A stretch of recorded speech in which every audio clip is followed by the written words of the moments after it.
Bismillahirrahmanirrahim. Assalamualaikum warahmatullahi wabarakatuh. Innal hamdalillah nahmaduhu wa nasta'inuhu wa nastaghfiruhu wa natubu ilayh wa na'udzu billahi min shururi anfusina wa sayyiati a'malina may yahdihillahu fala mudilla lahu wa may yudlil fala hadiya lahu. Ashhadu an la ilaha illallah wahdahu la syarika lahu wa ashhadu anna Muhammadan abduhu wa rasuluhu la nabiyya ba'dah wa nusalli wa nusallimu alaihi wa ala alihi wa ashabihi wa man sara ala nahjihi ila yaumil qiyamati amma ba'd. Ikhwani wa akhwati asatidzah dan usadat yang dirahmati oleh Allah Subhanahu wa taala, dalam kesempatan yang berbahagia ini kita akan melanjutkan kembali pembahasan kita dari kitab Fadlul Islam, di mana kita telah menyebutkan dalil-dalil tentang wajibnya kita untuk masuk ke dalam agama Islam dan dianjurkan agar kita masuk ke dalamnya dengan sempurna. Kemudian kita akan lanjutkan kembali pembacaan dalil-dalil yang lainnya yang masih berkaitan dengan kewajiban untuk masuk ke dalam Islam bagi orang-orang non-muslimnya. Dan bagi yang sudah Islam maka dianjurkan untuk masuk ke dalam agama Islam ini dengan sempurna. Dalil berikutnya adalah hadis Aisyah radhiyallahu anha, anna Rasulullah sallallahu alaihi wasallam qala, man ahdatha fi amrina hadha ma laysa minhu fahuwa raddun. Akhrajahu al-Bukhari wa Muslim. Wa fi lafdhin man 'amila 'amalan laysa 'alaihi amruna fahuwa raddun. Dari Ummul Mukminin Aisyah radhiyallahu anha bahwasanya Rasulullah sallallahu alaihi wasallam bersabda, man ahdatha, barang siapa yang membuat perkara yang baru. Ya, kita fahami lafaz hadisnya ya biar kita nggak salah faham. Man ahdatha, barang siapa yang membuat perkara yang baru, fi amrina, dalam urusan kami. Amrun di sini maksudnya agama.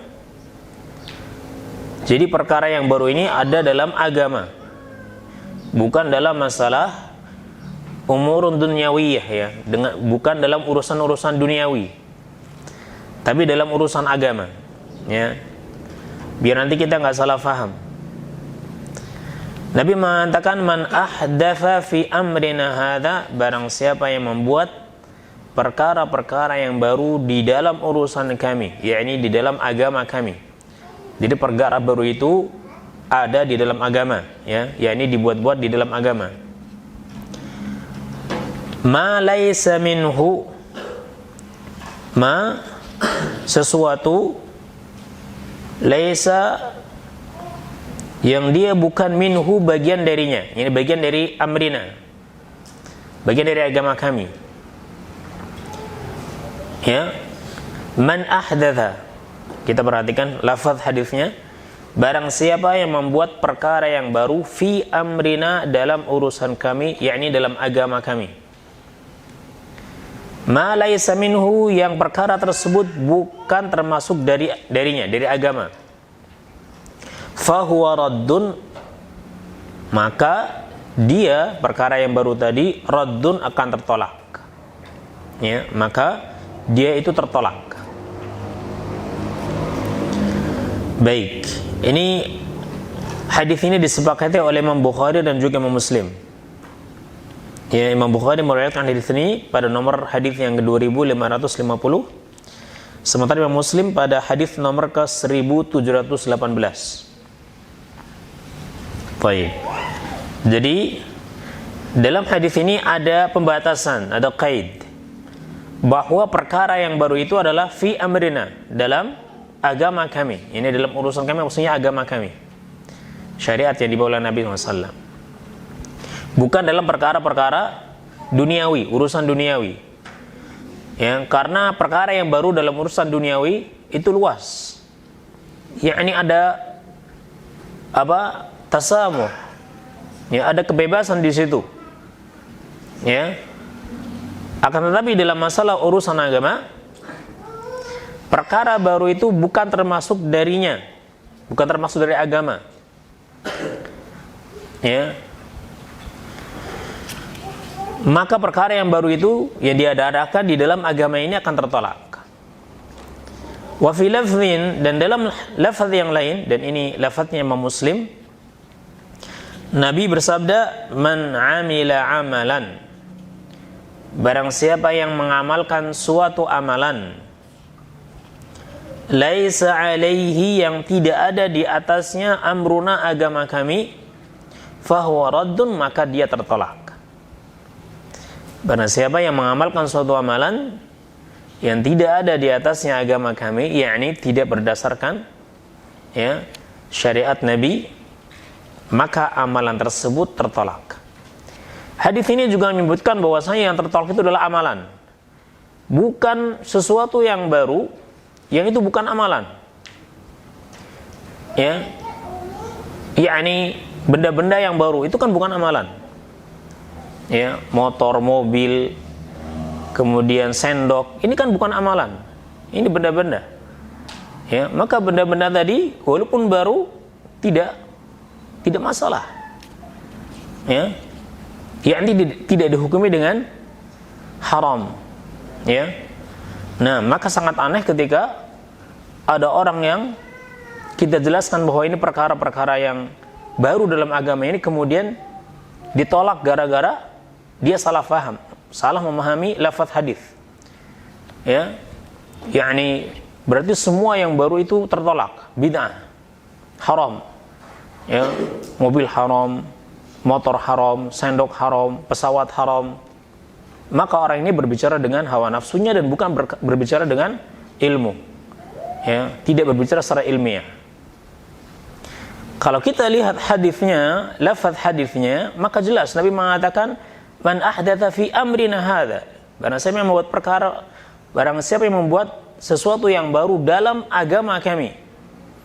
Ya, amrina yakni dinina, dalam agama kami. Jadi perkara baru itu adalah dalam urusan agama, dalam urusan amalan. Ya. Kalau itu bukan bagian dari agama, ini bagian min umurid dunyawiyah, dari urusan-urusan duniawi, maka di situ ada keluasan. Kalau itu baik maka nggak masalah. Ya. Kalau itu buruk maka terlarang karena keburukannya, bukan karena barunya, tapi karena keburukannya. Ya. Nah, tapi perkara yang baru dan itu bagian dari sesuatu yang dianggap sebagai agama, ya, maka ini tertolak jika dilakukan. Kedua hadis ini merupakan timbangan bagi amal-amal zahiriyah. Dari amal-amal zahiriyah, timbangannya, barometernya itu sesuai dengan contoh dari Nabi atau tidak. Ya, amalan-amalan zahir tadi. Sementara untuk amalan-amalan batin, maka ukurannya adalah hadis innamal a'malu binniyat. Ya, sesungguhnya amalan-amalan itu tergantung dengan niatnya. Ini untuk timbangan amalan batin. Sementara untuk timbangan amalan zahir, maka hadis ini, man ahdatha fi amrina hadza ma laysa minhu fahuwa raddun. Ya, jika Anda ingin amalan itu diterima oleh Allah Subhanahu wa taala, maka timbanglah amalan batin Anda. Anda melakukan ini karena Allah atau bukan? Kalau sudah karena Allah, kemudian lihat amalan Anda. Amalan Anda itu ada di atasnya perintah Nabi atau contoh dari Nabi atau tidak. Ya.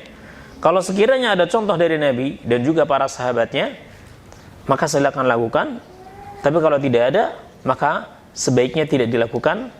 Ya, karena dalam masalah agama ini, ya, asalnya melakukan suatu ibadah itu terlarang kecuali kalau ada dalil yang membolehkannya. Ya, ada dalil yang membolehkannya. Nah, di dalam hadis riwayat Imam Muslim disebutkan bahwasanya Nabi sallallahu alaihi wasallam bersabda, "Innallaha la yanzuru ila suwarikum wa ajsamikum, ya, walakin yanzuru ila qulubikum wa a'malikum." Atau kama qala Nabi sallallahu alaihi wasallam.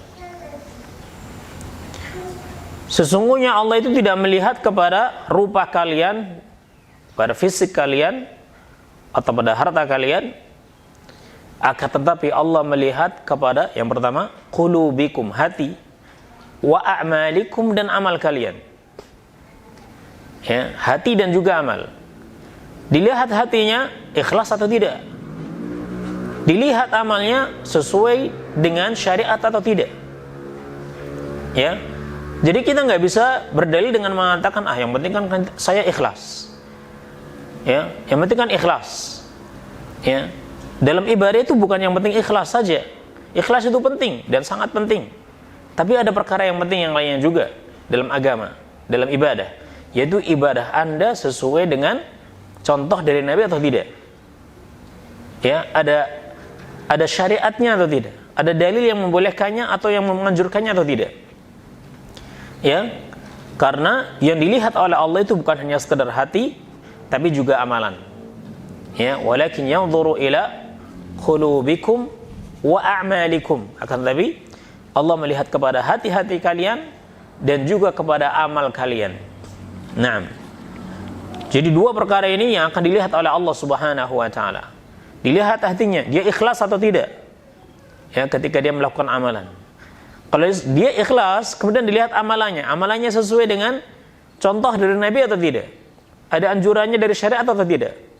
Ya, sekiranya tidak, maka tidak diterima. Karena hadis ini mengatakan fahuwa raddun, maka itu tertolak. Karena berarti amalan tadi termasuk dari amalan yang dibuat-buat. Ya, nah.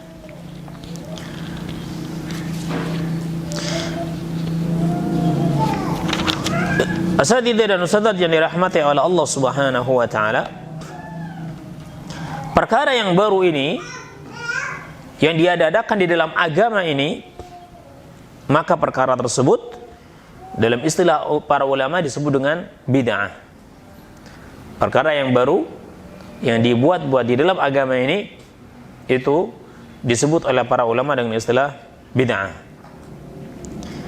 Nah, bid'ah atau perkara yang baru, jika hal itu berkaitan dengan urusan-urusan duniawi, maka hal itu ada keluasan di dalamnya. Yani ada kebolehan selama hal itu baik, membawa maslahat.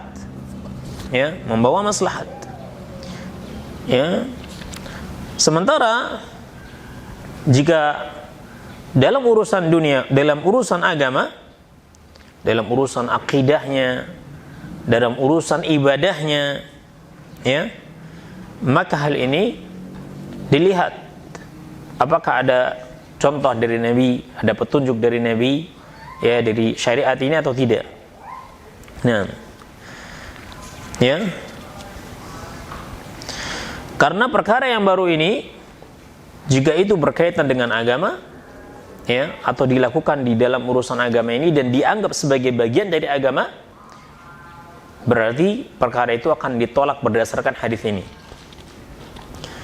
Para ulama menyebutkan bahwasanya yang namanya bid'ah itu bisa berbentuk perkataan, perbuatan, dan keyakinan. Bid'ah itu bisa berupa perkataan, perbuatan, dan juga keyakinan. Ya. Kemudian bahwasanya bid'ah itu sesuatu yang tidak pernah dilakukan di zaman para sahabat ridwanullah alaihim ajma'in. Ya. Yakni perbuatan bid'ah tadi adalah perbuatan yang tidak pernah dilakukan oleh para sahabat ridwanullah alaihim ajma'in. Karena sesuatu yang dilakukan pada zaman sahabat dan itu bagian dari agama, dianggap bagian dari agama, maka itu bukan bid'ah. Ya. Karena ada perintah dari Nabi SAW supaya kita mengambil sunnahnya para sahabat. Alaikum bisunnati wa sunnatil khulafa'ir rasyidina al-mahdiyyin. Addu 'alaiha bin nawajid. Kalian wajib berpegang teguh dengan sunnahku dan juga sunnah para sahabat. Ya, para khulafa ar-rasyidin terutamanya. Ya, peganglah, gigitlah sunnah-sunnah tersebut ya dengan gigi geraham, yang pegang erat-erat. Kemudian bid'ah itu dilakukan dengan maksud atau dengan niat untuk mendekatkan dirinya kepada Allah Subhanahu wa taala dengan perbuatan tadi. Ya. Jadi bid'ah itu ibadah, dia suatu amalan yang dia inginkan dengan amalan tadi dia bisa dekat dengan Allah Subhanahu wa taala. Ya, dengan amalan tadi. Maka kalau seorang melakukan suatu amalan dan dia bukan dimaksudkan untuk bertaqarrub kepada Allah Subhanahu wa taala, berarti itu bukan bagian dari agama. Kalau bukan bagian dari agama maka enggak masalah. Walaupun itu perkara yang baru. Ya, walaupun itu perkara yang baru. Karena dia maksudkan ya bukan untuk bertaqarrub kepada Allah Subhanahu wa taala. Nah, dan bid'ah itu dikatakan disebut sebagai bid'ah kalau itu terus dilakukan. Kalau itu terus dilakukan dan dianggap bagian daripada agama ini. Ya. Yang menyerupai syariat. Al-bid'ah itu multazamah, ini terus dilakukan ya, dan dia dijadikan sebagai cara yang menyerupai syariat untuk mendekatkan dirinya kepada Allah Subhanahu wa taala. Sementara melakukan sesuatu yang itu terkadang saja dan tidak dijadikan sebagai kebiasaannya, maka hal itu bukan disebut sebagai bid'ah, tapi disebut sebagai mukhalafatun lis sunnah. Ya, mukhalafah lis sunnah atau khilafus sunnah. Hadza ala khilafis sunnah. Ya. Nah, tapi tidak disebut sebagai bid'ah karena bid'ah itu harus ya suatu perkara dikatakan sebagai bid'ah kalau hal itu dilakukan terus-menerus dan dia menganggapnya sebagai ya bagian daripada syariat ini ya yang dia gunakan dalam rangka mendekatkan dirinya kepada Allah Subhanahu wa taala. Sementara orang yang melakukan suatu amalan yang dia tidak menjaganya, yakni hanya kebetulan saja atau kadang-kadang saja, ya, tidak dijadikan sebagai cara untuk beribadah kepada Allah Subhanahu wa taala yang dia jaga, terus dia amalkan, ya, maka itu tidak disebut sebagai bid'ah, tapi disebut sebagai khilaf sunnah, ya, disebut sebagai khilaf sunnah. Nah, baik. Asatidz dan ustadzat yang dirahmati oleh Allah Subhanahu wa taala, perbuatan bid'ah itu jika dilihat dari bentuk amalan, maka ada perbuatan bid'ah yang bisa menyebabkan seseorang keluar dari agama. Ada perbuatan bid'ah yang hanya menjadikan seorang itu sebagai orang yang fasik karena perbuatan tadi. Ya.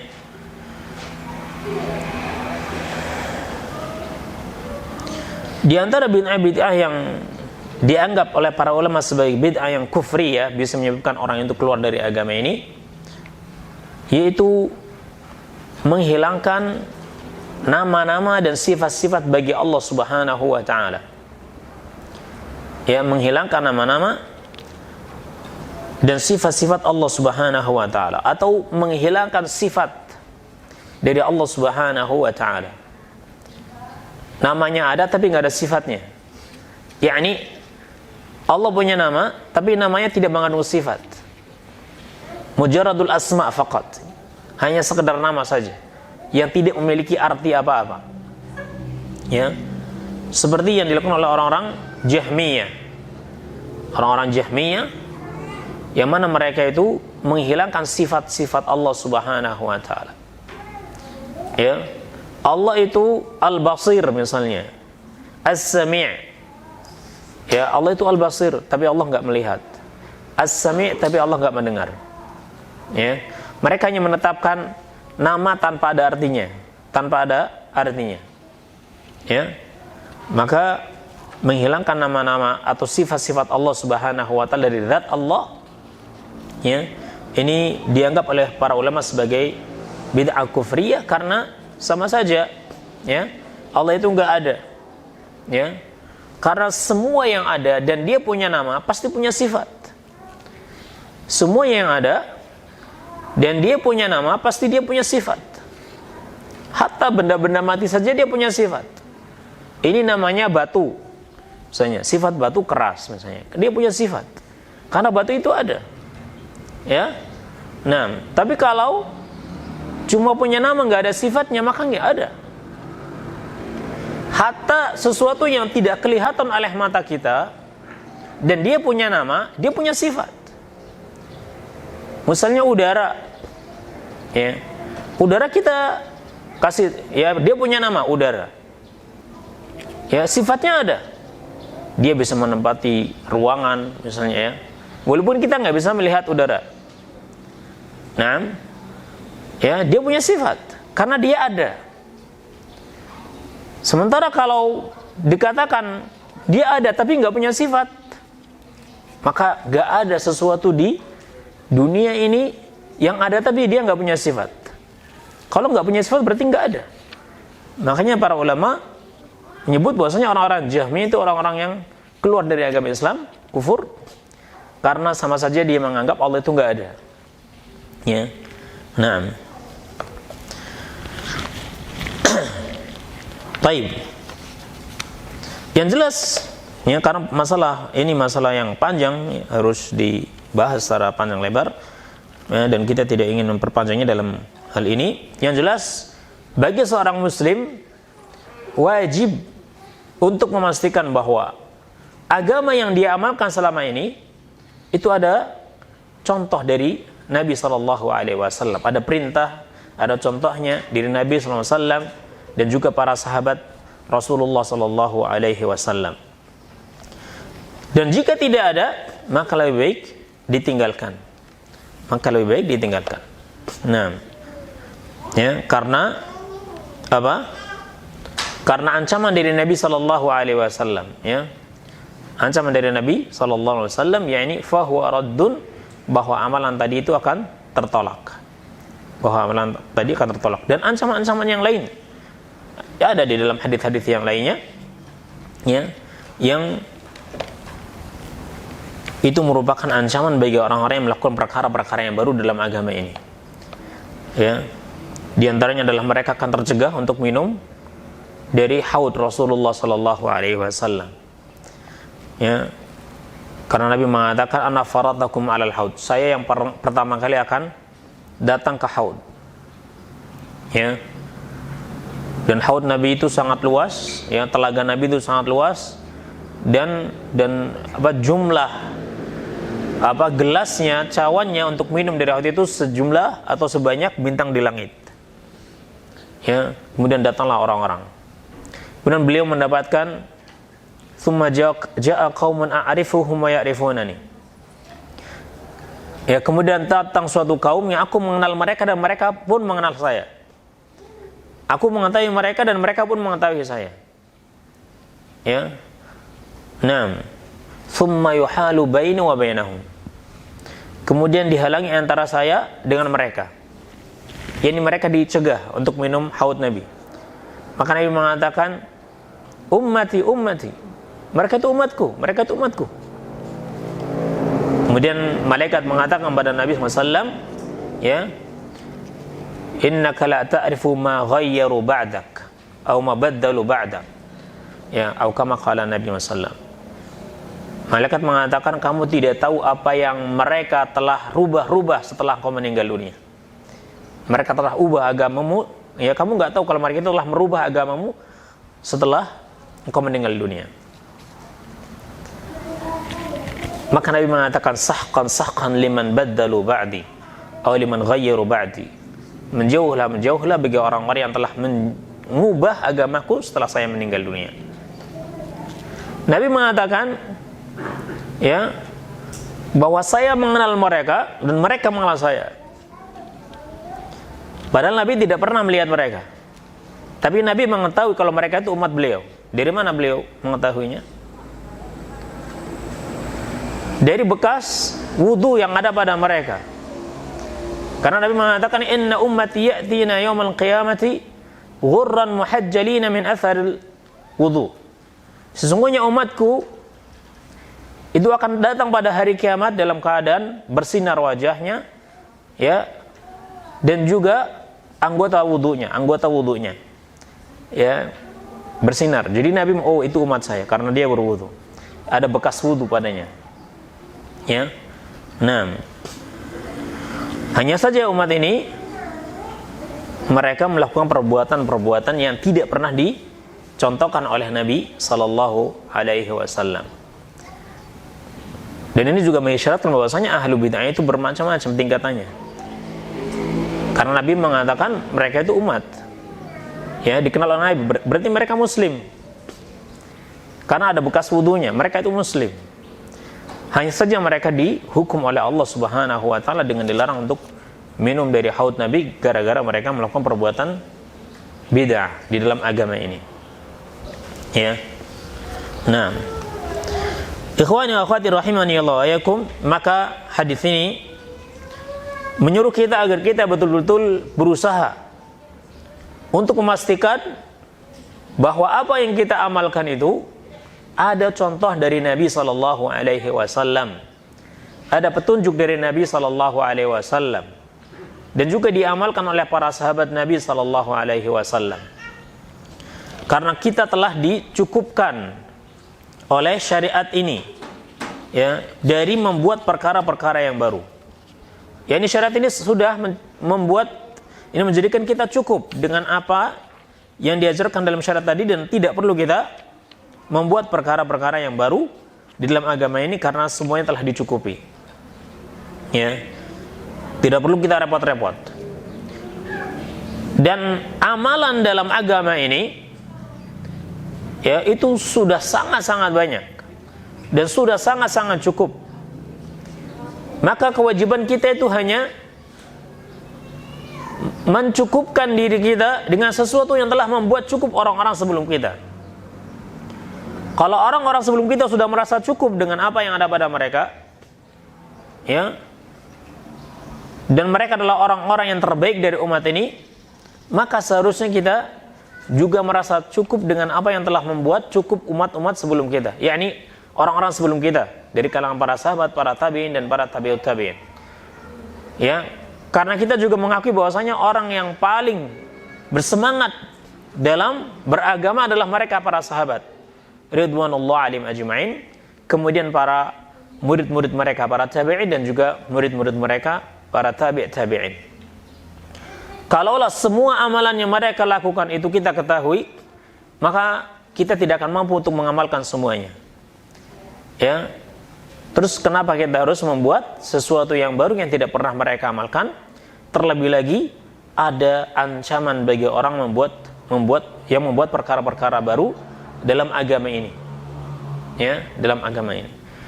Dan mencukupkan diri dengan apa yang dicontohkan oleh Nabi Sallallahu Alaihi Wasallam itu sebagai bentuk kepercayaan kita kepada Rasul Sallallahu Alaihi Wasallam bahwa Nabi telah menyampaikan semua syariat Allah Subhanahu Wa Taala.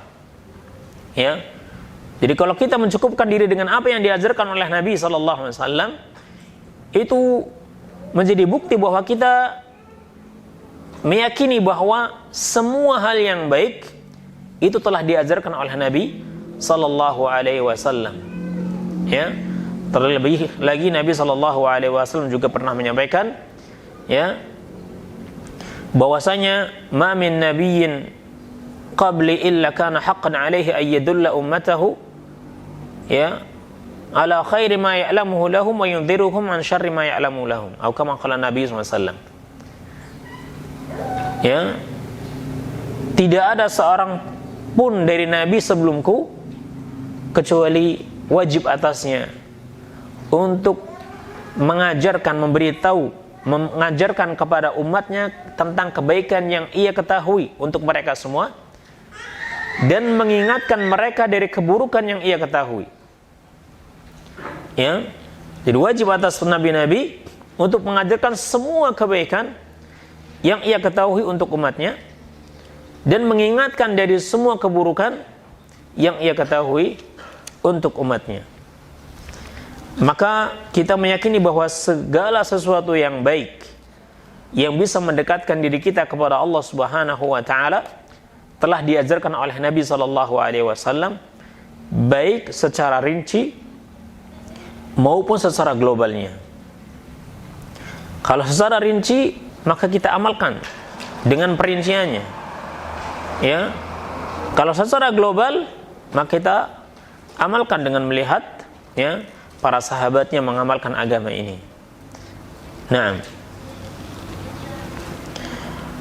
kemudian dalil yang berikutnya yang menunjukkan akan wajibnya kita untuk memeluk agama Islam, masuk ke dalam agama Islam secara sempurna,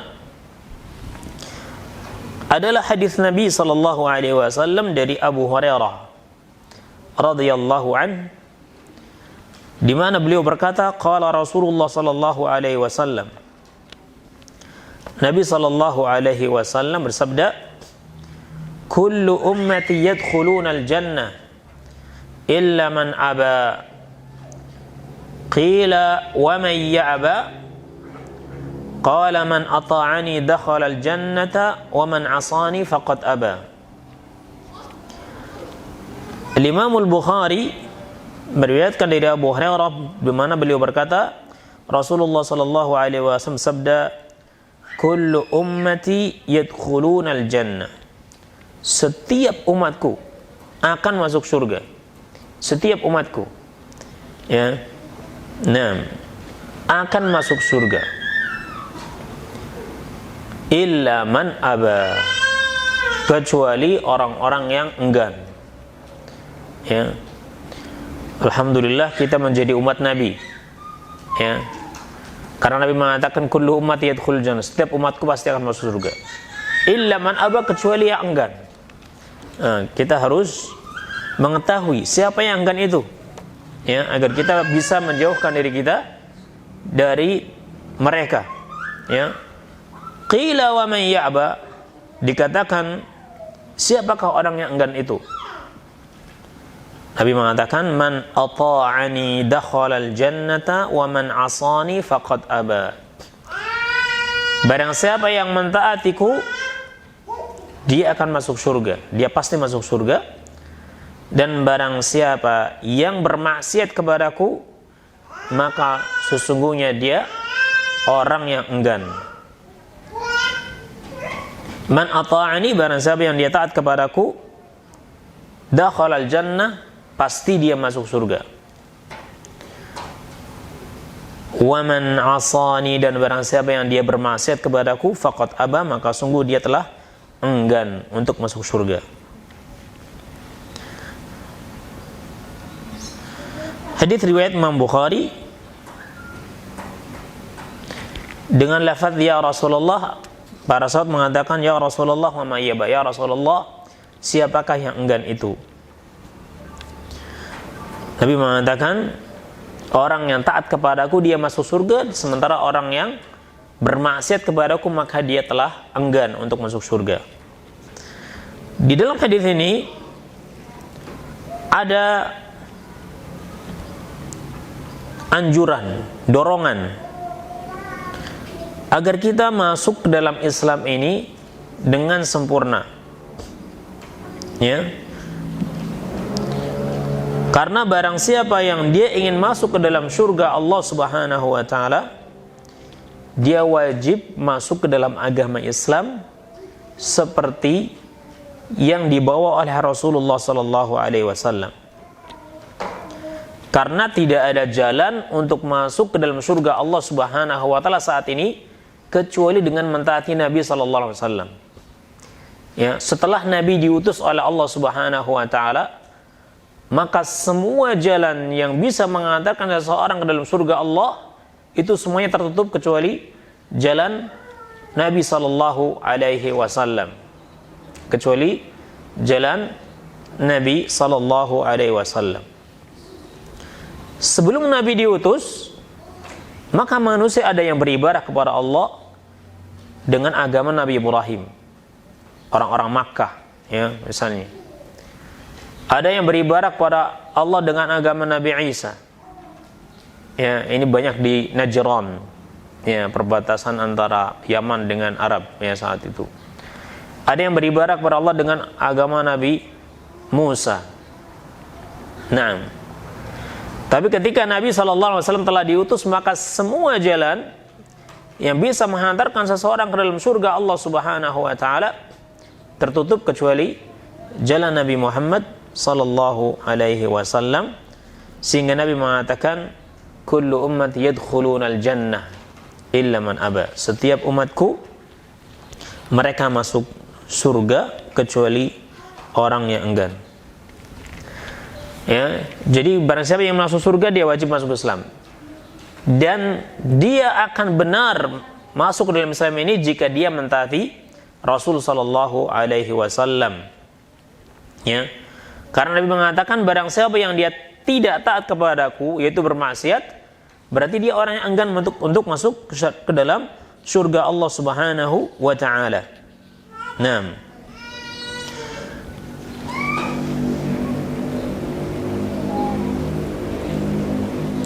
Allah Subhanahu wa taala berfirman, "May yuti'ir rasula faqad ata'a Allah." Pada siapa yang dia mentaati Rasul, maka sungguh dia telah mentaati Allah Subhanahu wa taala. Ya, nah ayat ini mengisyaratkan bahwasanya ketaatan kepada Allah tidak akan benar kecuali jika ketaatannya sudah sesuai ya dengan, atau ketaatannya ya kepada Rasulullah SAW itu telah teramalkan.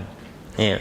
Jadi ketaatan kepada Allah tidak akan benar kecuali kalau dia mentaati Rasulullah SAW, karena tidak ada orang yang mengetahui bagaimana cara mentaati Allah dengan benar kecuali Rasulullah SAW. Kemudian orang-orang yang mengikuti Rasulullah SAW dalam mentaati Allah Subhanahu wa taala. Maka ketaatan kepada Allah tidak akan terwujud kecuali jika dia mentaati Rasul sallallahu alaihi wasallam. Semua jalan ketaatan kepada Allah, ya, jika dia tidak mengikuti jalan Rasul dalam mentaati Allah, maka ketaatan tersebut ketaatan yang tertolak, ya, karena ketaatan tersebut ketaatan yang salah, ya, nah, ketaatan yang tidak benar. Dan Allah Subhanahu wa taala mengancam dalam firman-Nya, "Falyahdharil ladzina yukhalifuna an amrihi an tusibahum fitnatun aw yusibahum adzabun alim." Maka hendaknya berhati-hati orang-orang yang menyelisihi urusannya, menyelisihi agama Nabi. Hati-hati dari apa? Antusibahum fitnah, akan menimpa mereka fitnah. Ya, para ulama menyebutkan bahwasanya fitnah ini adalah al-kufr wa syirik. Akan menimpa mereka kekufuran dan syirik. Au yusibahum adzabun alim, atau mereka akan ditimpa dengan azab yang pedih. Ya. Nah, tapi Nabi mengatakan kullu ummati, setiap umatku. Siapa yang dimaksud dengan umat di sini? Ya, setiap umatku. Yang dimaksud dengan umat di sini apa? Karena umat itu ada dua macam, ummatul dakwah dan ummatul ijabah. Umat dakwah yaitu umat yang menjadi medan dakwahnya Nabi SAW, maka mereka mencakup orang-orang kafir dan juga orang-orang muslim, ya, karena mereka semua menjadi medan dakwahnya Nabi SAW. Atau ummatul ijabah, yani umat yang telah menerima dakwah Nabi SAW, ya. Ada yang berpendapat bahwasanya yang dimaksud dengan umat ini adalah ummatud dakwah, yakni umat yang menjadi objek dakwahnya Nabi sallallahu alaihi wasallam. Ya, yang menjadi objek dakwah Islam ini. Ya, mereka semua siapapun dia akan masuk surga kalau dia mentaati Nabi sallallahu alaihi wasallam. Maka bagi orang-orang yang dia belum muslim, dia wajib muslim dahulu agar dia masuk surga. Adapun yang dia sudah muslim, maka dia wajib mengikuti tata cara Nabi dalam beribadah kepada Allah Subhanahu wa taala. Ya.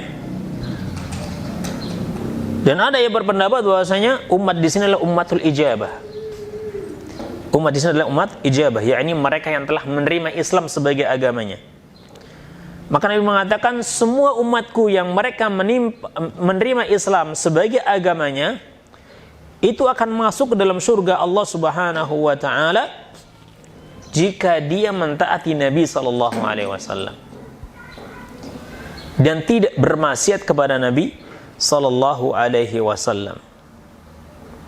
Karena orang yang bermaksiat kepada Nabi sallallahu alaihi wasallam berarti dia telah berpaling dari ajaran-ajaran Nabi sallallahu alaihi wasallam dan dia menjadikan dirinya dalam mara bahaya karena ada ancaman neraka di hadapannya.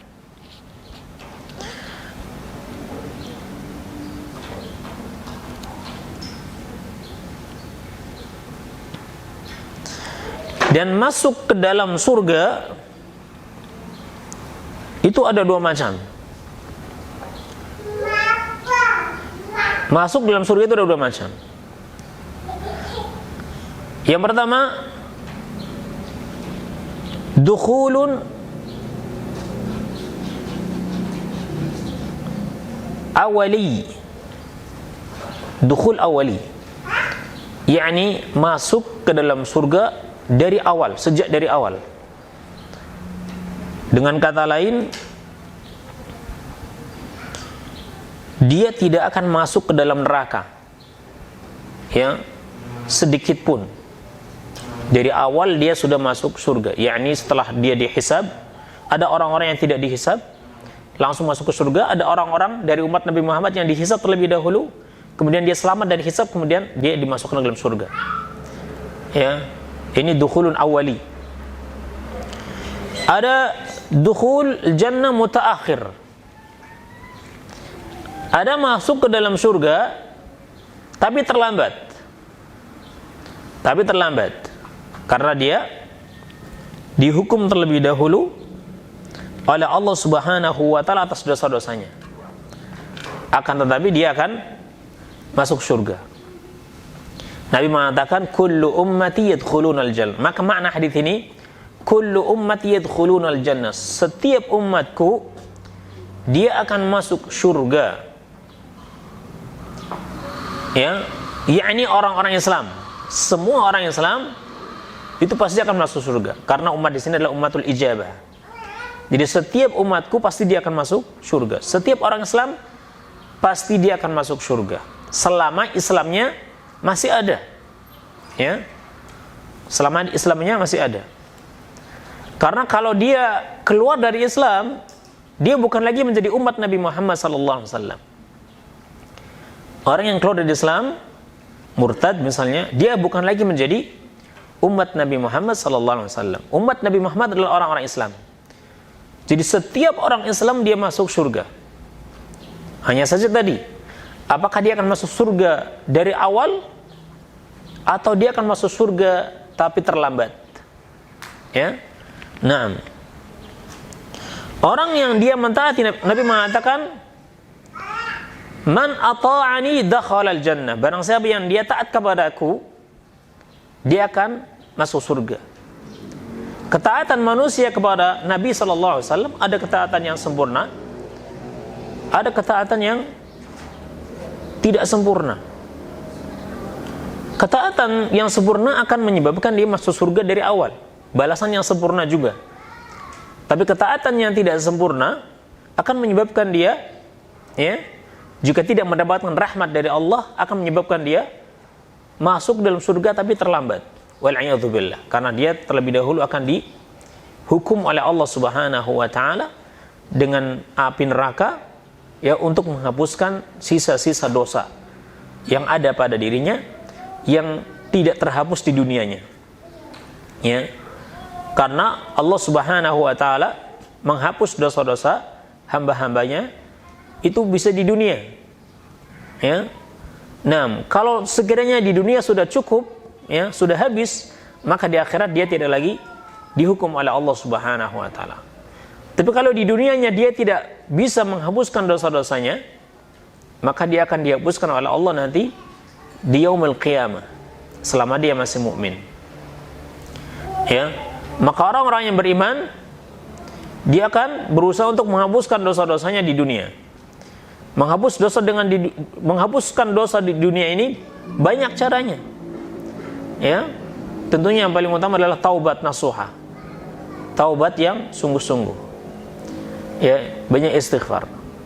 Kemudian amal saleh, itu juga menghapuskan dosa. Terutama dosa-dosa yang kecil ya, dihapuskan oleh amal-amal saleh. Kemudian apa? Musibah. Jika dia bersabar, maka musibah tadi akan menghapuskan dosanya dan mengangkat derajatnya.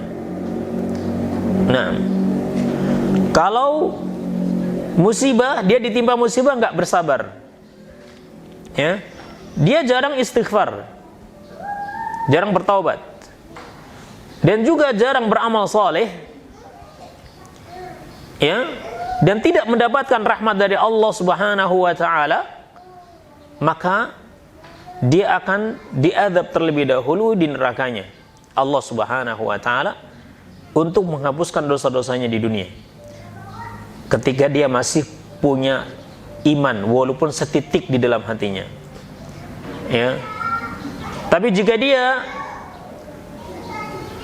berhasil menghapuskan dosa-dosanya di dunia dengan banyak beristighfar kepada Allah Subhanahu wa taala, banyak beramal saleh, bersabar dari musibah, ya, sehingga dosa-dosanya habis di dunia, maka nanti di akhirat dia tidak akan memikul dosa lagi dan dia akan masuk ke dalam surga Allah Subhanahu wa taala secara langsung, yakni dari awal.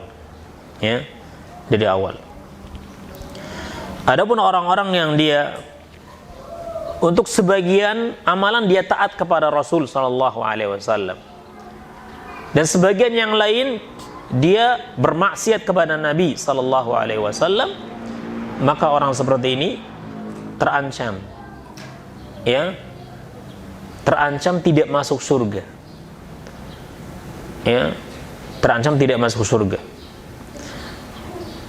Nabi mengatakan, man ata'ani dakhala al-jannah wa man 'asani faqad aba. Barang siapa yang dia taat kepadaku, dia akan masuk surga, dan barang siapa yang dia, ya, bermaksiat kepadaku, sungguh dia telah enggan untuk masuk surga. Mungkin enggan masuk surga dari awal, ya, yang itu berarti dia akan masuk neraka terlebih dahulu, wal'iyadzubillah. Atau enggan masuk surga selama-lamanya karena kemaksiatnya itu adalah maksiat yang besar, yaitu kufur dan syirik, wal'iyadzubillah. Maka asatidzah dan ustadzah yang dirahmati oleh Allah Subhanahu wa taala, hadis ini menganjurkan kepada kita untuk masuk ke dalam Islam dengan sempurna, yaitu dengan mentaati Nabi sallallahu alaihi wasallam. Karena kesempurnaan Islam tidak mungkin bisa kita raih kecuali jika kita mengikuti Nabi sallallahu alaihi wasallam dalam beragama Islam, dalam berislam. Ya, dalam berislam. Inilah dalil yang dibawakan oleh al-muallif di dalam bab wujub dukhul Islam, wajibnya seseorang untuk masuk ke dalam Islam.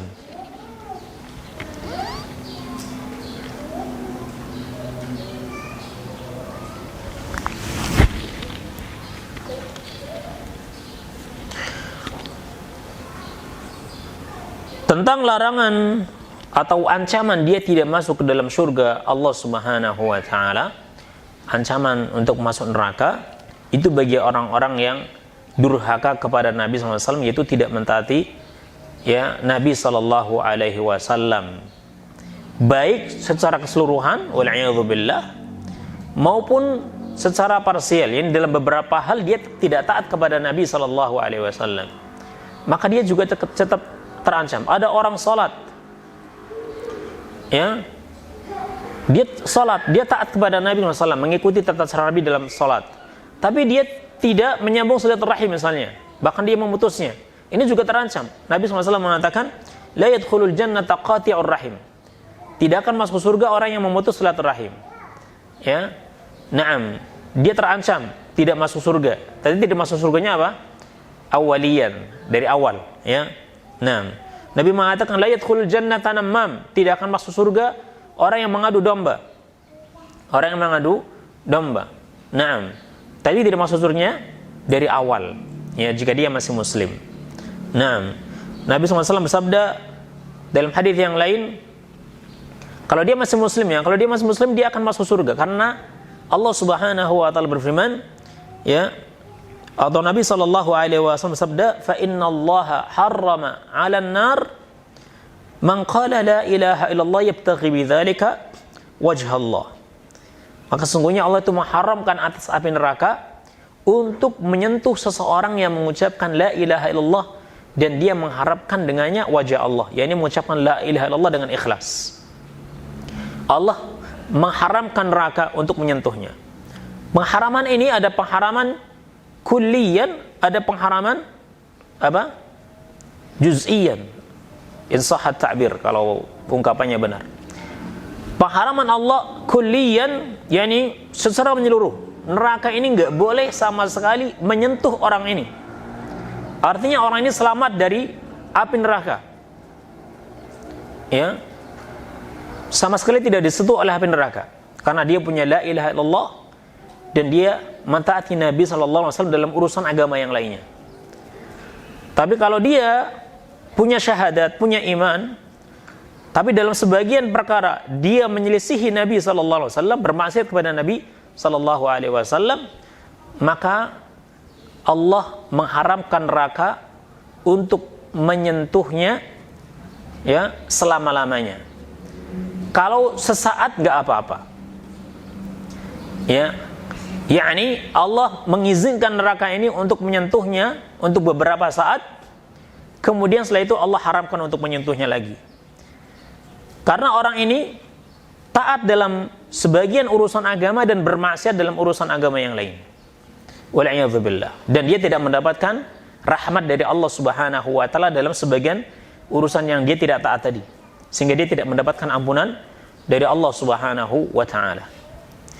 Maka hadis ini, ya, asatidzah dan ustadzah yang dirahmati oleh Allah Subhanahu wa taala, mendorong kita, menyuruh kita untuk beragama dengan sempurna, semaksimal mungkin.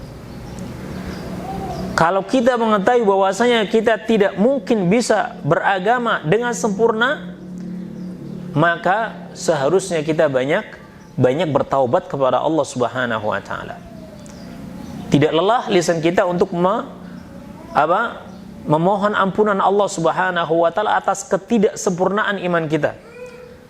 Ya, terlebih kita mengetahui bahwasanya tidak ada manusia yang sempurna kecuali nabi, ya, kecuali para nabi dan rasul.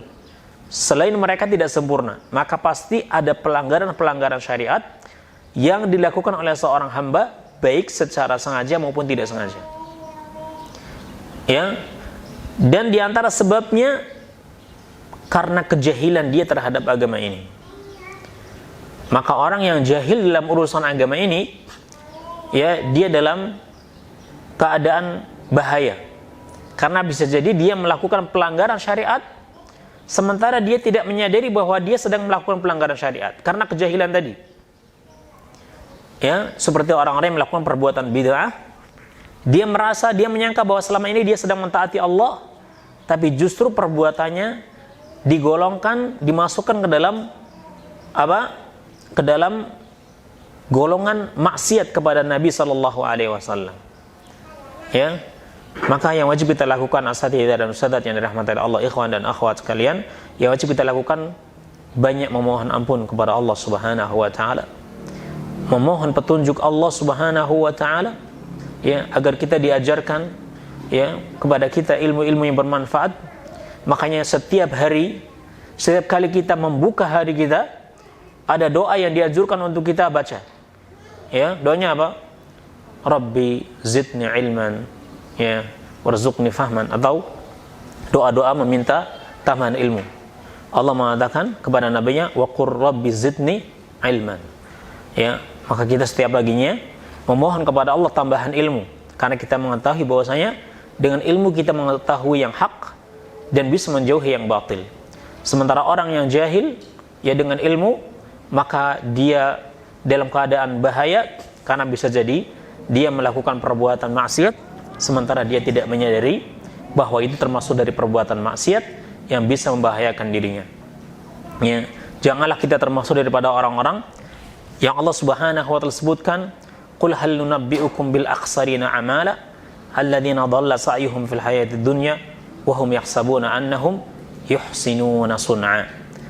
Ya, katakanlah, maukah kalian aku beritahu siapa orang-orang ya yang dia rugi, yang sesat perbuatannya, yang sesat usahanya, ya, yaitu qul hal nunabbi'ukum bil akhsarina amala. Katakanlah, maukah kalian aku kabarkan tentang orang-orang yang rugi dalam usahanya, dalam amalannya, yaitu orang-orang yang sesat dalam usaha, tapi dia menyangka telah melakukan perbuatan dengan sebaik-baiknya. Wal'iyadzubillah, hal itu karena kejahilan dia ya terhadap yang hak, tapi dia membiarkan dirinya dan ridha dirinya tetap dalam keadaan jahil. Ya, maka marilah kita memohon kepada Allah Subhanahu wa taala untuk ditambahkan kepada kita ilmu yang bermanfaat dan diberikan taufik oleh Allah untuk mengamalkannya, dan memohon ampunan kepada Allah Subhanahu wa taala atas segala bentuk kekurangan kita, kejahilan kita, maksiat kita, baik yang kita lakukan tanpa sengaja maupun dengan disengaja. Wallahu a'lam bishawab. Ini saja yang bisa kita bahas pada kesempatan kali ini, ya, dan kita akan lanjutkan pada kesempatan berikutnya. Subhanakallahumma wa bihamdik, asyhadu an la ilaha illa anta, astaghfiruka wa atubu ilaik. Assalamualaikum warahmatullahi wabarakatuh.